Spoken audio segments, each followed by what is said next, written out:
Ok, bueno, ahorita vamos a seguir con el segundo tema, que viene a ser COVID-19. Esto es muy importante, es un tema bastante actual, es lo que estamos viviendo actualmente en este mismo momento. Para empezar, ¿qué es un coronavirus? ¿Qué es el COVID-19? Primero, coronavirus no solamente es el agente infeccioso causante de la pandemia actual, sino que va a ser toda una familia de virus. Y estos pueden infectar tanto animales como humanos. Por ejemplo, a lo que es al nivel de los caninos, las infecciones por coronavirus son tan severas que inclusive ya hay vacuna. Me acuerdo que al inicio de la pandemia se decía, ¿y por qué si hay vacuna para coronavirus que no la inyectan, que es un complot, que no sé qué? Bueno, es por eso es importante saber las diferencias. Coronavirus no solamente estamos refiriéndonos al SARS-CoV-2, sino que es toda una familia de virus diferentes.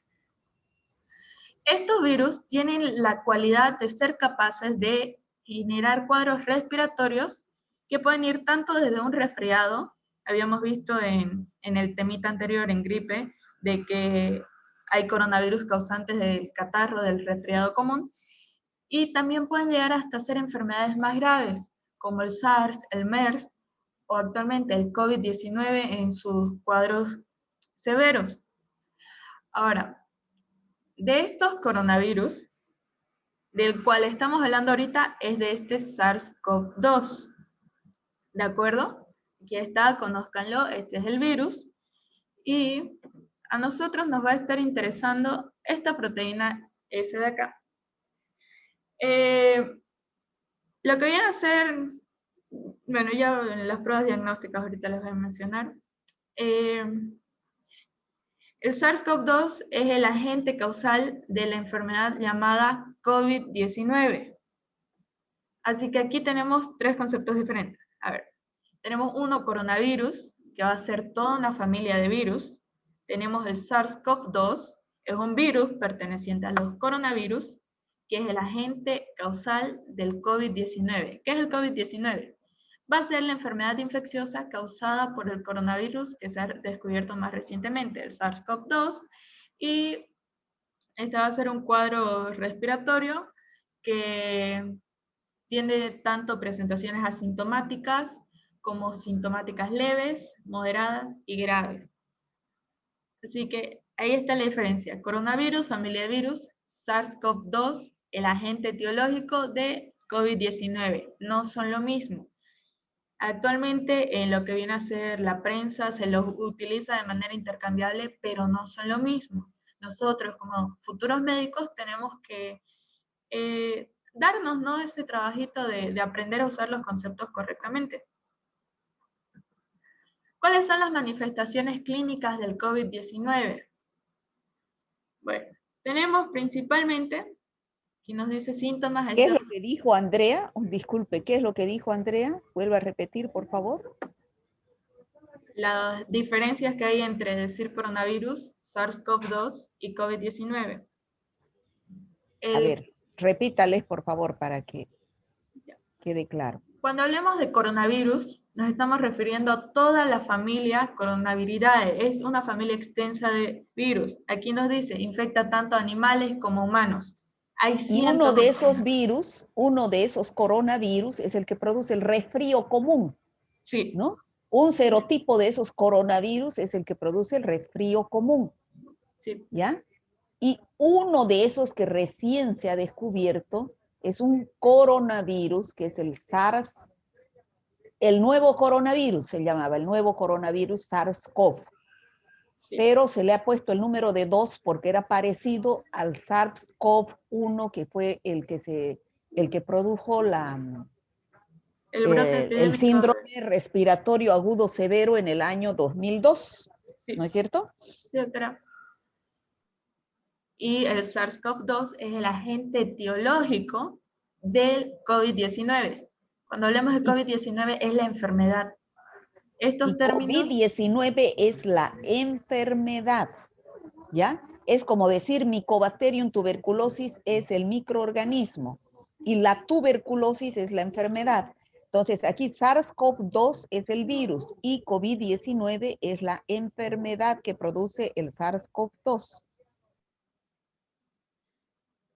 Eso lo entendieron, ¿cierto, chicos? Porque ya les dije, es importante que nosotros aprendamos a usar los términos de manera correcta.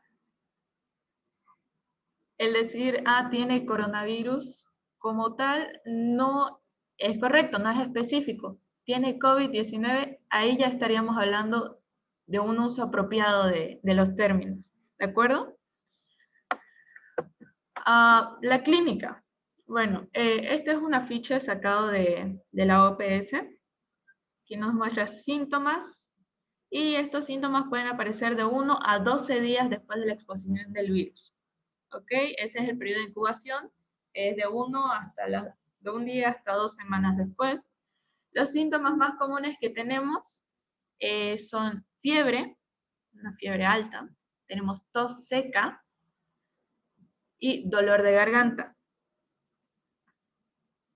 Luego, en los casos graves, ¿qué es lo que puede presentar el paciente? Fiebre alta, disnea o dificultad respiratoria y neumonía. También a esto se le añaden otros síntomas como viene a ser astenia, dinamia, mialgias, cefaleas, etc.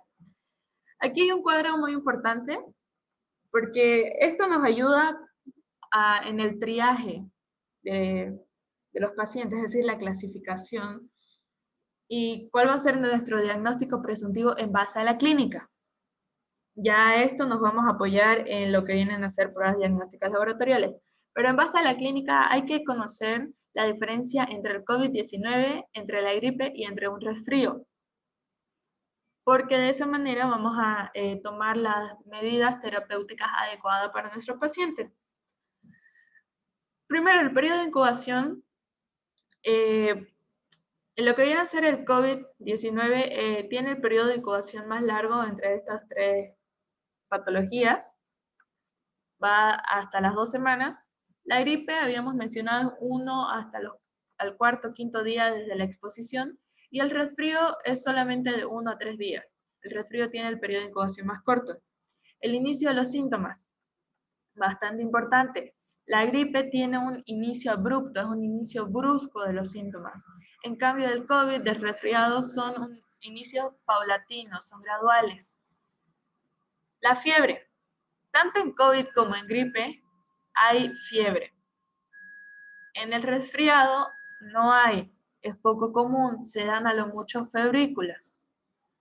Febrículas, recuerden que era cuando teníamos temperatura corporal hasta de 37,5 hasta 37,8. Ya una fiebre lo vamos a entender de que la temperatura corporal ascendió a más de 38 grados centígrados. Luego tos, muy importante la tos. Vaya pasando esto, por favor, esto está en la parte de teoría, Andrea. Vaya, por favor, a la interpretación de laboratorio. Aquí está. Diagnóstico. De manera ideal, se debería poder testear a todos los pacientes sospechosos de COVID-19. Sin embargo, los recursos, al menos en nuestro país, no existen. ¿Y a quién se le da prioridad? El CDC recomienda que los grupos siguientes sean prioritarios en las pruebas diagnósticas. Primero, pacientes que necesiten internación, principalmente a los pacientes que están en terapia intensiva.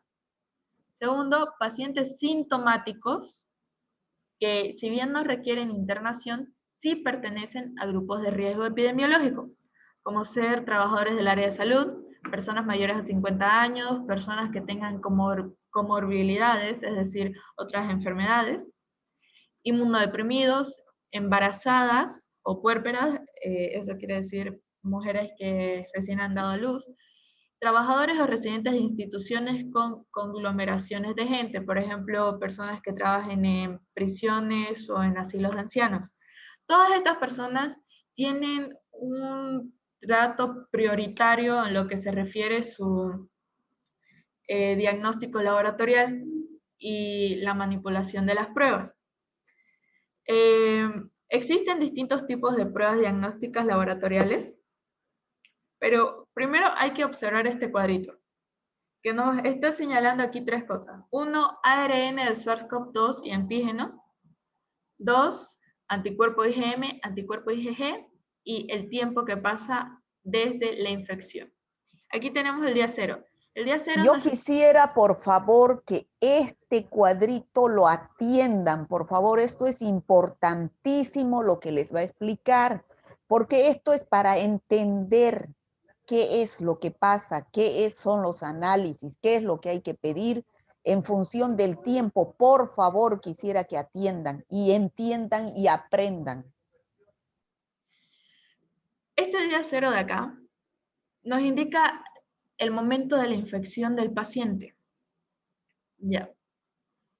Todo esto abarca nuestro estado de incubación. Habíamos dicho de que de 1 hasta 14 días era lo que se manejaba como el tiempo de incubación del SARS-CoV-2, del COVID, pero por lo general es 7 días hasta que comienzan a aparecer los síntomas. 5 o 7 días. Ya. En lo que viene a ser el periodo de incubación, si bien ya existe presencia de ARN, se ha observado de que inclusive con pruebas de ampliación genética, el resultado puede dar negativo, un falso negativo.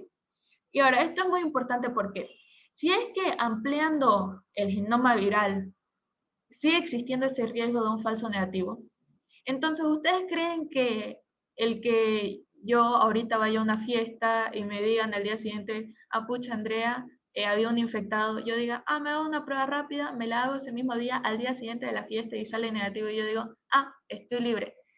¿Ustedes creen que eso está correcto? No lo está, ¿cierto?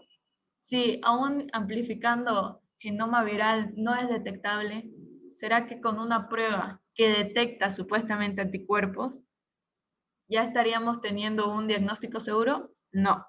¿Por qué?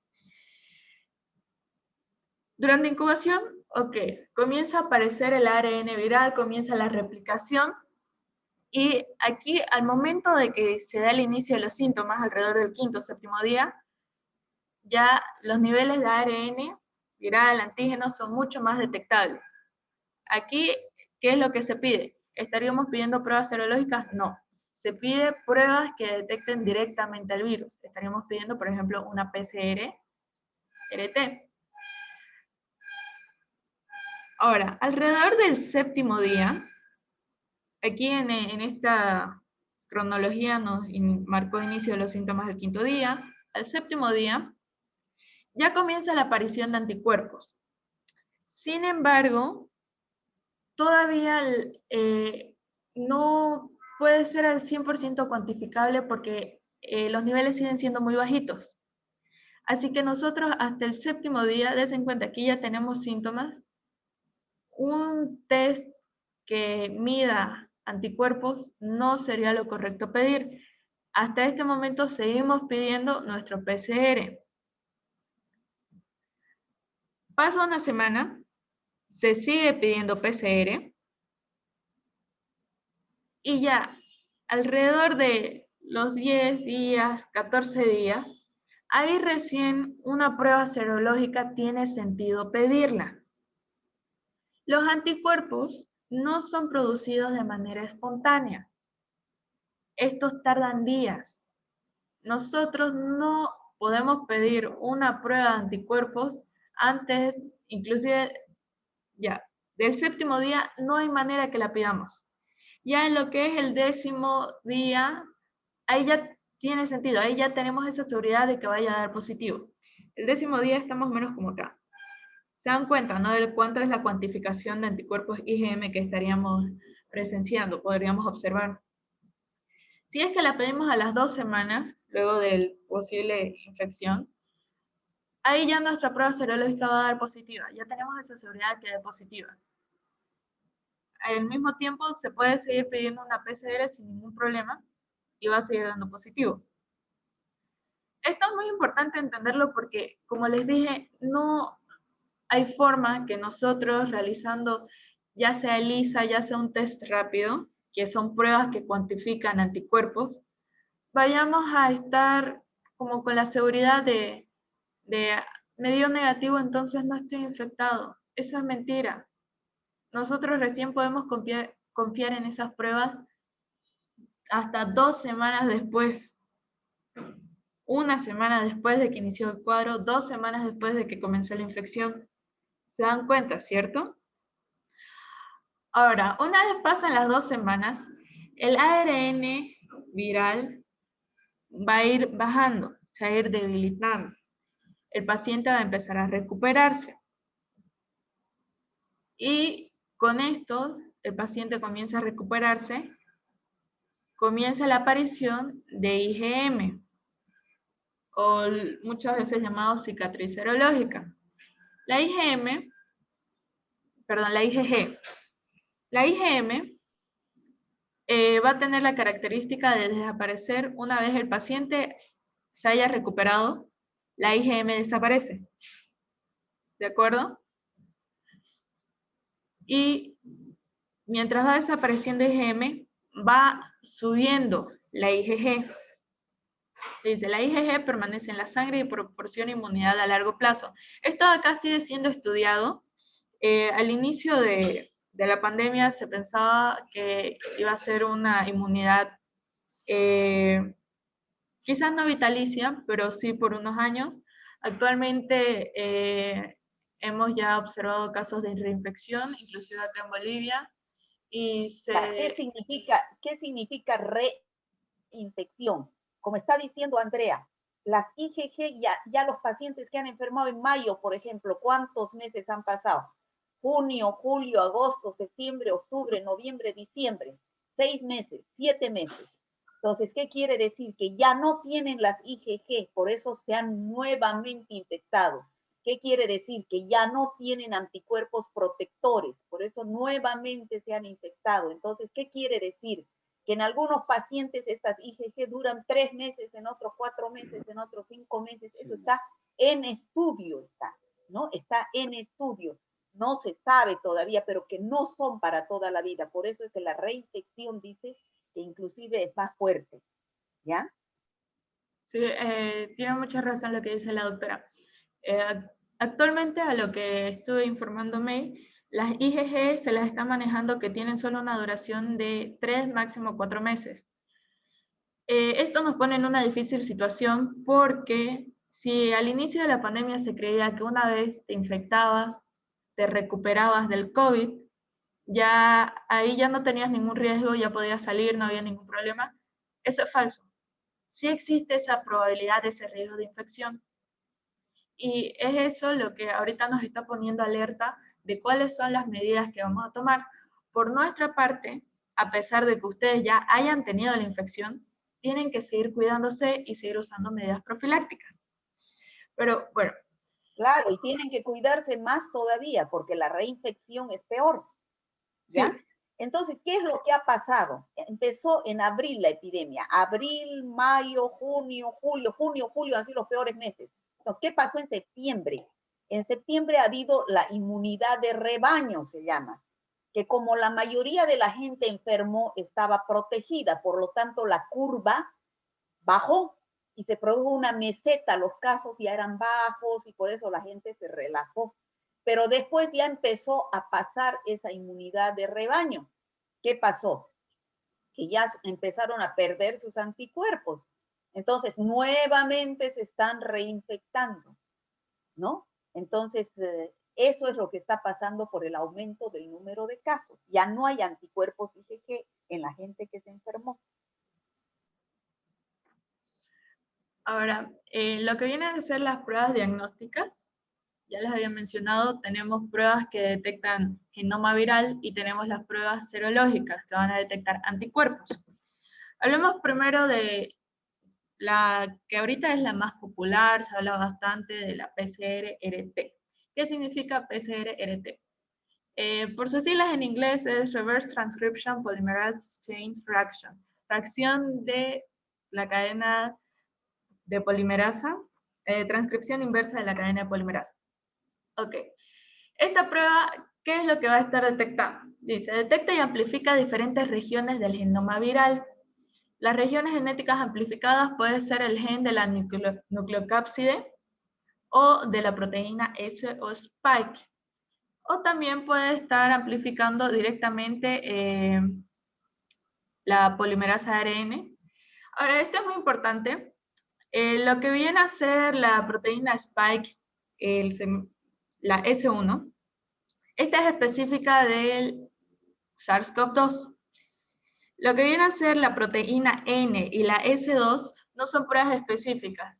Y eso llevó a un par de problemas con las PCR a nivel global, de que habían kits que se los llamaba que estaban fallidos, pero en realidad era que solo estaban realizando pruebas inespecíficas, sino que estas estaban amplificando proteínas que se encontraban en más de un coronavirus. Sin embargo, nosotros tenemos que centrarnos en buscar la proteína Spike, la S1. Si se fijan, la PCR no detecta todo el genoma viral, sino fracciones del virus. Y sobre todo la proteína S, que es la proteína Spike, en español espiga, que solamente está presente en el coronavirus y es a través de la cual se va a unir a las células receptoras del humano, ¿no? Sí. Dice, este es el test de elección y debe ser realizado en los pacientes prioritarios siempre que esté disponible. Esta es la prueba que es la prueba estándar, es nuestra mejor prueba que hay para la detección viral. ¿Qué es lo que sucede? Aquí tenemos aquí es ADN, bueno, es ARN en el caso de este virus original, y se lo va a ir copiando. Hay un proceso llamado desnaturalización, la muestra la ponemos a una temperatura bastante alta, de alrededor de 95 grados centígrados, y aquí se desnaturaliza el ADN, se separa. Ustedes saben que vienen dos hilitos, por así decirlo. Bueno, aquí se separan y se llaman primers, que lo que van a hacer es buscar los fragmentos del genoma que nos interesan a nosotros. En este caso son los fragmentos que van a codificar a la proteína espiga, van a ser los fragmentos que van a codificar al poder patógeno del virus. Bueno, esos fragmentos son los que vamos a estar replicando una y otra y otra y otra vez. Aquí ya pasamos de tener 2 a tener 4, luego vamos a tener 8, 16 y así muchas veces. Mientras mayor replicación haya, va a ser mucho más fácil la cuantificación de estos fragmentos y así vamos a poder realizar el diagnóstico, porque vamos a observar que hay una presencia de estas... O sea, va a ser más específica la prueba. Sí, eso, es más específico. Luego tenemos las pruebas serológicas. Tenemos estas pruebas van a detectar anticuerpos contra SARS-CoV-2, ya sea los anticuerpos contra la proteína S o contra la proteína N. A ver, que quede claro, chicos, por favor, la PCR se hace en material biológico, es decir, en las secreciones nasofaríngeas, se hace en el esputo, se hace en el lavado bronquial, ¿ya? Pero las pruebas serológicas, como su nombre indica, serológicas, se hacen en sangre. Estas de acá, para detectar anticuerpos IgM y IgG, se hacen en sangre, ¿ya? Diga, por favor. Pongamos como la ventaja que hay de la serología sobre la PCR es que se puede detectar si es que el paciente estuvo infectado con el virus, y también se realiza la serología cuando ya haya pasado este momento de acá de que el paciente tenía una gran cantidad de ARN viral. cuando el paciente comienza ya a recuperarse, disminuye y es probable que en estas fases también estemos teniendo falsos negativos por PCR y podamos estar realizando una serología en la cual estaríamos observando IgM y sobre todo IgG. Es de utilidad limitada. Actualmente se ven muchos falsos positivos, muchos falsos negativos, así que aquí está. CDC nos recomienda tomar decisiones con respecto a volver al trabajo o interrumpir el aislamiento ni hacer diagnóstico de manera aislada con la serología. Como tal, el CDC no toma la serología muy en cuenta para la toma de decisiones sobre los pacientes, sobre tratamiento o no, sino que se recurre a la PCR. Sin embargo, no siempre, al menos en nuestro medio, se cuenta con los reactivos o con los mismos recursos humanos que en otros países con mayor financiamiento. Así de que nosotros sí tomamos bastante en cuenta la serología. En lo que viene a ser serología existe la prueba ELISA y también los kits de test rápidos, de los cuales vamos a estar hablando ahorita. ¿Qué es lo que tenemos que buscar en nuestra serología cuando nos llegue el informe? IgM, IgG. IgM, fase aguda, IgG ya es cuando el paciente se ha recuperado. Ok. En la fase presintomática no hay sentido realizar una serología, va a dar negativo. No hay otra respuesta, da negativo. Si ustedes realizan una serología porque quieren ver si por ahí se infectaron cuando salieron, les va a dar negativo y eso va a generar como un falso sentimiento de seguridad. Ahora, en la fase inicial, aproximadamente en la primera semana desde que nos infectamos y comenzaron a aparecer los primeros síntomas, la PCR ya da positivo también en fase presintomática. Sin embargo, la serología no hay la seguridad, puede seguir dando negativo, inclusive IgM negativo, y sigue dando ese falso sentimiento de seguridad, uno dice, no, puede ser un resfrío, qué sé yo, y sigue saliendo. A ver, váyase a la curvita, por favor, a la diapositiva anterior. Eso. Fíjense, en algunos pacientes la IgM empieza antes de los 7 días a aparecer, pero no pues en todos, ¿no? Hay algunos que puede aparecer a los 8, hay otros que puede aparecer a los 5, en otros puede aparecer a los 10. Entonces, ¿qué tal si a mí me aparece recién a los 10 días y me hago la IgM, la prueba serológica a los 7 días y me da negativo? Feliz, no tengo, y así hace la gente. No tengo, estoy negativa, no tengo. No es así. Es que no aparecieron todavía los anticuerpos. Entonces, si me hubiera hecho, o sea, ¿yo qué recomiendo? Hacer las dos cosas. PCR y serología. ¿Por qué? Porque no sé qué día me infecté. No sé en qué día estoy. Si cada paciente supiera en qué día de la enfermedad está, entonces podríamos decir, a ver, hacete esto o hacete el otro. Pero no sabemos, no sé cuándo me infecté. Entonces, ¿qué tengo que hacer? Las dos. PCR para saber si no estoy en esta etapa antes de los 7 días. IgG, IgM no es para hacer diagnóstico, no es para decir tienes coronavirus. IgG, IgM es para hacer seguimiento, para ver en qué día de la enfermedad estás. ¿Ya? Es para hacer seguimiento, no es para hacer diagnóstico. Por lo tanto, pruebas rápidas y ELISAs no es para decir tienes coronavirus, sino enfermaste de coronavirus. Si enfermaste, te va a dar positivo, ¿no? Pero no para decir tienes en el momento, ¿ya? Siga. Ahora, luego de eso, ya cuando el paciente está en la segunda semana de la infección, ahí la IgM sí va a dar positivo y la IgG aún, tanto como puede dar positivo, puede estar dando negativo. Luego, en la tercera fase, es decir, luego de los 15 días, vamos a tener IgM positivo, tanto como IgG positivo. Y una vez el paciente se recupere, vamos a estar teniendo lo que viene a ser la IgG. Esto por los siguientes 3 a 4 meses. Por ejemplo, un paciente que esté en el día 10 o 11 o 12, ¿qué le puede dar positivo? La IgM y la IgG. si se hace solamente serología, si está en el día 14, digamos, le va a dar las dos serologías positivas, IgM y IgG, pero la PCR puede que le dé negativa o puede que le dé positiva. Si le da negativa, perfecto, está saliendo de la infección. Pero si le da positiva, ese paciente, mientras la PCR dé positiva, ese paciente tiene virus en la secreción nasal y todavía es infectante. Un paciente se considera recuperado cuando la PCR da negativa.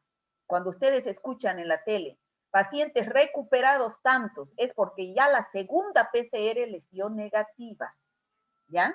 O la IgG está positiva y la IgM negativa. Pero yo no creo en eso. Para mí, paciente recuperado es que la PCR les ha dado ya negativa. Sí. Tenemos 5 minutos, Andrea. Sí. Los tests rápidos se manejan bajo lo mismo que es la serología. Nos van a estar midiendo los anticuerpos IgM e IgG. Son estas tiritas muy parecidas a las pruebas de embarazo, el mismo concepto es similar. Tenemos pruebas que detectan antígenos, estas no se las utiliza en el medio y utilizamos las que detectan los anticuerpos. Nos van a dar un resultado entre 15 a 30 minutos. El problema con estas es que no nos dan un resultado seguro. Quizás pueden darnos una guía como para que digamos, bueno, me voy a hacer un PCR, me voy a hacer una serología, de acuerdo, ¿no? Cuánto tiempo ha pasado desde que comenzó el cuadro, pero no se los toma como diagnóstico, para nada. Siguiendo los casos clínicos. Bueno, este es un caso clínico, es un varón de 51 años que acude al hospital por fiebre, tos y expectoración, ¿ok? Tiene varios días. En la urgencia no presenta ningún hallazgo clínico analítico radiológico de relevancia, así que se lo da de alta. Compongo como referencia que este caso clínico fue tomado a inicios de la pandemia, alrededor de marzo, abril, si no me equivoco. Así que en ese momento era como que no se le dio mucha atención al cuadro. Ya. En domicilio presenta empeoramiento clínico con aparición de disnea que se hace de mínimos esfuerzos, disnea grado 3, y vuelve a urgencias 4 días más tarde. Cuando llega, se le toma una saturación basal del 80%. Como referencia, ustedes, personas saludables, van a tener 98-97%. Y tensión arterial 140-80, con frecuencia respiratoria de 20 respiraciones por minuto y hallazgo de neumonía bilateral y positividad para PCR de COVID. Eso en el exudado nasofaríngeo. Ingresa en planta de hospitalización de medicina interna con fallo monoorgánico respiratorio. Se inicia tratamiento con lopinavir y ritonavir. Eso el 7 de marzo, vean, fue bien al inicio de todo. Ante empeoramiento de insuficiencia respiratoria con mayores necesidades de fracciones inspiratorias de oxígeno y trabajo respiratorio, bueno, lo ingresan a terapia intensiva, se lo intuba y tiene diagnóstico de insuficiencia respiratoria, hipoxémica grave y fracaso renal agudo oligonúrico. Es decir, este paciente ya está en un distrés respiratorio. Este es el cuadro típico que puede presentarse en un paciente con COVID-19. Vean acá, comenzó con un cuadro leve, fiebre, tos, luego comenzó a aparecer disnea, y a causa de la disnea es que vuelve a urgencia porque lo habían dado de alta, y cuando le toman la saturación de oxígeno estaba en un 80%, estaba bajísimo. Está un poquito hipertenso, y la frecuencia... Fíjense, chicos, en este caso, a este paciente que fue con fiebre, tos y expectoración, no se le dio valor porque no se sabía que existía el coronavirus. Pero en época de pandemia, actualmente, un paciente que vaya con fiebre, tos, expectoración, entonces hay que tener por nexo epidemiológico sospecha de coronavirus. Ahorita cualquiera que aparezca con esta signo sintomatología es sospechoso de coronavirus y debe hacerse la prueba, ¿ya? Para ver qué medidas de control tomar, si aislarlo, no aislarlo, si debe ir al trabajo, no debe ir al trabajo. En época de pandemia, la conducta a seguir con este paciente es totalmente diferente, no dejarlo ir a su casa. porque este paciente al irse a su casa va a ir a contagiar a toda su familia y cada uno de esos a otro montón y así sigue la cadena epidemiológica. ¿Ya? Siga, Sí. siga. Sí, tiene mucha razón lo que dice la doctora. Inclusive en los momentos más fuertes de la pandemia, alrededor de junio, julio, ya a los pacientes se los trataba, no se les pedía pruebas, directamente era tratamiento, porque por epidemiología se tomaba como que era COVID-19. Bueno, estas son las placas que tenía el señor al inicio. Vean, aquí hay ciertas infiltraciones alveolares. Y compárenlas con estas ya cuando tuvo un empeoramiento del cuadro y ya necesitó intubación. Aquí están los pulmoncitos, hay aire, lo negro que se ve es aire. Véanlo así. Aquí ya no hay aire. Básicamente el pulmón izquierdo está totalmente colapsado. El derecho se encuentra en una situación un poquito mejor, pero igual hay una infiltración severa en ambos pulmones. Y nuestro segundo caso clínico, este es un caso clínico de un paciente femenino de 49 años de edad. Refiere haber iniciado el cuadro con fecha 8 de abril de 2020 con los síntomas de cefalea, fiebre y tos seca inconstante. Se automedicó con remedios tradicionales y mejoría aparente. A los 7 días la tos se exacerba y comienza a presentar disnea. Al octavo día en la mañana al levantarse la paciente presentó disnea grado 3, es decir, esfuerzos mínimos. Al tratar de vestirse, de peinarse, de cepillarse los dientes, ya le costaba respirar, sentía falta de aire. Su familia llama a servicios de emergencia y es auxiliada por una ambulancia. Le pusieron oxígeno por mascarilla y registró una saturación de oxígeno del 91%. Cuando llega al hospital le administraron una solución de potasio y anticoagulantes, además de antibióticos. El examen radiológico de tórax posterior, la radiografía es compatible con neumonía por SARS-CoV-2, da positivo a COVID-19 mediante PCR-RT. La paciente estuvo internada una semana, durante su estadía recibió oxígeno por cánula y el cuadro evolucionó de disnea grado 4, es decir, en reposo la paciente ya sufría falta de aire, a grado 1, eso anterior a su alta médica. En ningún momento refirió anosmia ni ageusia, es decir, lo típico, ¿no? De que te dicen, si te falta el sentido del olfato, del gusto, entonces es COVID. Bueno, esta paciente que dio positivo a PCR no presentó ninguna de estas, pero señala que las secuelas que le quedaron es dolor de tórax posterior. Ahora, aquí algo muy importante, solución de potasio y anticoagulantes, porque ya a estas alturas, ya estábamos en abril, ya se había observado el poder trombótico del coronavirus. Así que es por eso que se decide administrarle anticoagulantes. Y sería eso, doctora. Este es un cuadro típico que... A ver, en cuanto a laboratorio, ¿qué pedirían aquí? El cuadro ya llevaba 8 días, por si acaso. Cuando entra al hospital ya llevaba 8 días. ¿Qué pedirían aquí? Una PCR, doctora. Una PCR, doctora. PCR-RT, ¿ya? Una PCR. PCR-RT, ¿ya? Chicos, otra cosa, PCR también proteína C reactiva. Cuidado, que muchos médicos al principio se confundían entre una proteína C reactiva y la reacción en cadena de la polimerasa. La reacción en cadena de la polimerasa, que es la que detecta fragmentos de los virus, de las bacterias, es una reacción de biología molecular para diagnóstico de infecciones, para identificar microorganismos. La proteína C reactiva es otra prueba totalmente diferente que aumenta esa proteína C reactiva en suero cuando hay algún proceso inflamatorio.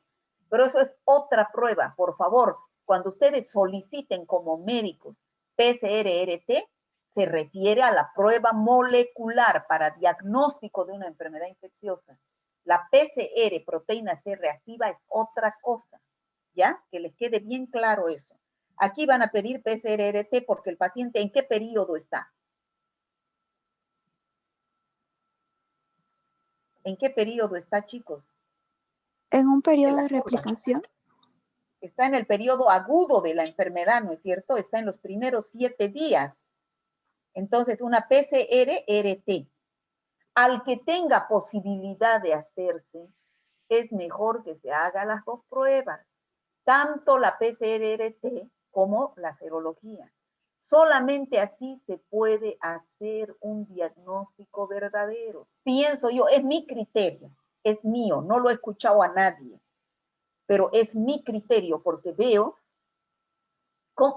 cómo la gente se confunde al recibir las pruebas. Se hace hacer lo más barato, que es la prueba rápida, y si le da negativo, no tengo coronavirus, y eso es mentira. No es para hacer diagnóstico, es para hacer seguimiento solamente la prueba rápida o el ELISA, ¿ya? No es para hacer diagnóstico, que le quede eso bien claro. Si les da negativa, puede que todavía no hayan llegado al día 7 o 10 donde hay formación de anticuerpos. Seguramente que ahí están mucho más infecciosos todavía porque están en los primeros 10 días donde el paciente elimina los virus por las secreciones respiratorias. ¿Me he dejado entender? En este paciente, ¿cómo dará la serología? Al principio, ¿no? ¿Cómo dará la serología? Negativo, doctora. Va a dar negativa, pues, porque todavía no hay formación de anticuerpos, pero cuando ya le dan el alta, cuando ya está con secuelas, ¿cómo le dará? La Va a haber PCR una... puede que sea todavía positiva. No se olviden que la señora, el primer caso que se detectó de coronavirus en Santa Cruz, la que llegó de España, ha estado aislada 49 días. ¿Por qué? Porque cada semana le hacían la PCR en la nariz y seguía dando positiva, seguía dando positiva y seguía dando positiva. Entonces, imagínense, 49 días esa señora ha sido infecciosa, ¿no? O sea, no quiere decir que a los 7 días ya no seamos infecciosos. Eso depende de cada persona. Por eso la segunda PCR es la más importante, porque esa me da como paciente recuperado. ¿Me he dejado entender, chicos? Sí, doctora. Sí, doctora. Sí, doctora. Bueno, ahora yo me voy a tener que salir porque tengo otro grupo a las 8:30 que ya